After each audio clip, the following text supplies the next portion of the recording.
दिल्ली में एनसीपी की बैठक हुई, लेकिन बवाल मुंबई में मच गया। बैठक में कुछ ऐसा हुआ कि मीडिया में अजीत पवार, शरद पवार और बगावत जैसी खबरें भी छा गई हैं।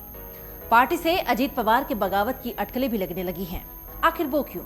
और ये भी कहा जा रहा है कि भतीजे अजीत पवार को नजरअंदाज किया जा रहा है। हालांकि नजरअंदाज वाली खबरों पर शरद पवार का भी बयान सामने आया है, और वो क्या है आपको इस रिपोर्ट में बताएंगे। दरअसल ये अजीत पवार की बगावत वाली अटकलें इसलिए लग रही हैं क्योंकि जिस कार्यक्रम में सुप्रिया सुले और प्रफुल्ल पटेल को नई जिम्मेदारी दी जा रही थी, तभी अजीत पवार की अलग ही बॉडी लैंग्वेज देखने को मिली। वो कुछ देर स्टेज पर मौजूद थे, लेकिन अचानक उस बैठक से बाहर निकल गए। बस फिर क्या था, उनका ये अंदाज सभी ने नोटिस कर लिया। इससे सुप्रिया सुले और प्रफुल्ल पटेल को एनसीपी के कार्यकारी अध्यक्ष बनाने की घोषणा के साथ ही शरद पवार की पार्टी में बगावत की बू आने लगी है। जिस वक्त सुप्रिया सुले और प्रफुल्ल पटेल को ये जिम्मेदारी दी जा रही थी, अजीत पवार भी स्टेज पर मौजूद थे। हालांकि उस वक्त उनकी बॉडी लैंग्वेज बहुत ही अलग थी और असहज थी। महाराष्ट्र के गन्ना बेल्ट में पार्टी के नट एंड बोल्ट्स मैन के रूप में जाने जाने वाले अजीत पवार को दरकिनार कर दिया गया।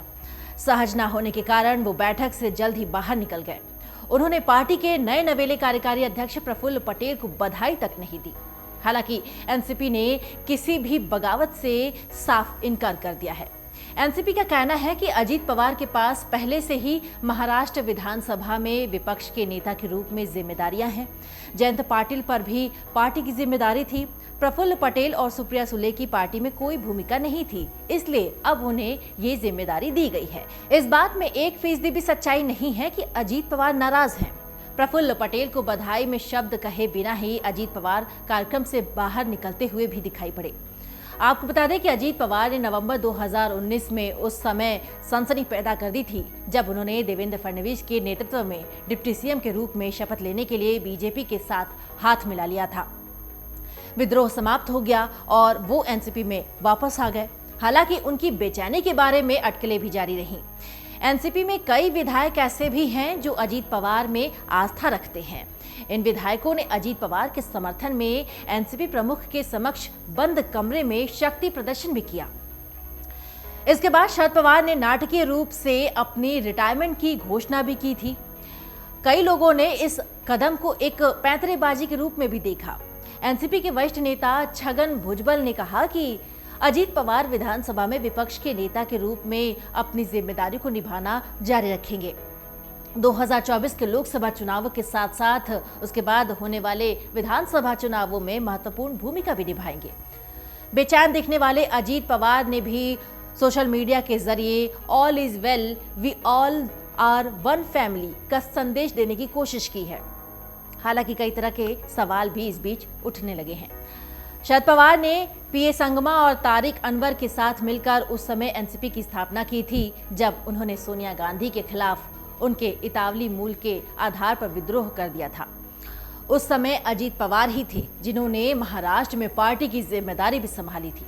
ऐसा कहा जाता है कि वो खुद को अपने चाचा का स्वाभाविक और वैध उत्तराधिकारी मानते थे।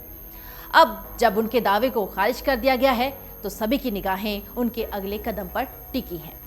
उधर एनसीपी में अजीत पवार को कोई नई जिम्मेदारी न दिए जाने को लेकर शरद पवार ने भी बड़ा बयान दिया है और उन्होंने अपनी चुप्पी तोड़ी है।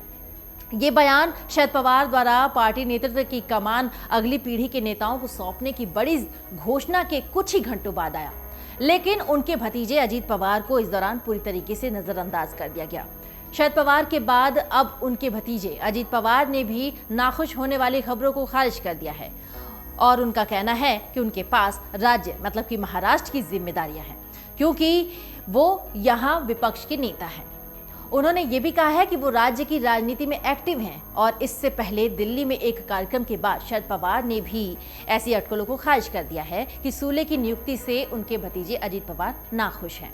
शरद पवार ने संवाददाताओं से कहा है कि ये सुझाव अजीत पवार ने ही दिया था, तो उनके खुश या नाखुश होने का सवाल ही कहाँ है। शरद पवार का कहना है कि अजीत पवार के पास पहले से ही जिम्मेदारी है, वो महाराष्ट्र में नेता प्रतिपक्ष की भूमिका निभा रहे हैं। इसके साथ ही शरद पवार ने पार्टी में सुप्रिया सुले और प्रफुल्ल पटेल को नया पद दिए जाने को लेकर भी जानकारी दी। शरद पवार ने कहा कि इसको लेकर पार्टी के वरिष्ठ नेताओं के बीच चर्चा हुई थी।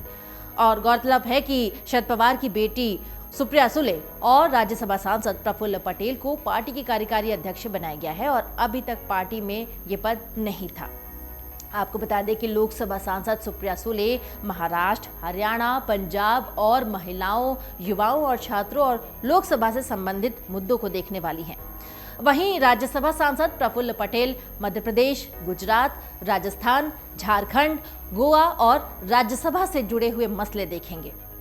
सुप्रिया सुले को महाराष्ट्र का प्रभारी बनाए जाने के बाद अब अजीत पवार को पार्टी के मामलों पर सुले को रिपोर्ट करनी होगी। अब माना जा रहा है कि ये एक ऐसा कदम है जिससे अजीत पवार को पार्टी में असहज महसूस करना पड़ सकता है। और इस बीच अजीत पवार ने ट्वीट करके पार्टी के नवनियुक्त कार्यकारी अध्यक्ष को बधाई तो दी है और साथ ही उनका ये भी कहना है कि एनसीपी देश और राज्य के विकास में एक महत्वपूर्ण योगदान देगी।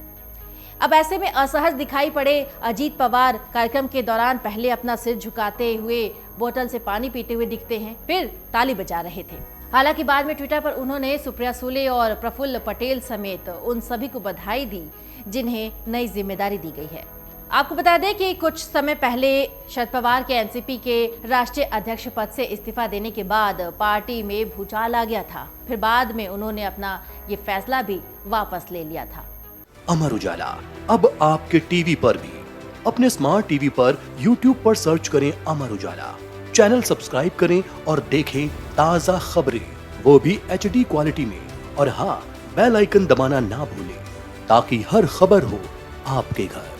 अमर उजाला, निष्पक्ष, निर्भीक, निरंतर।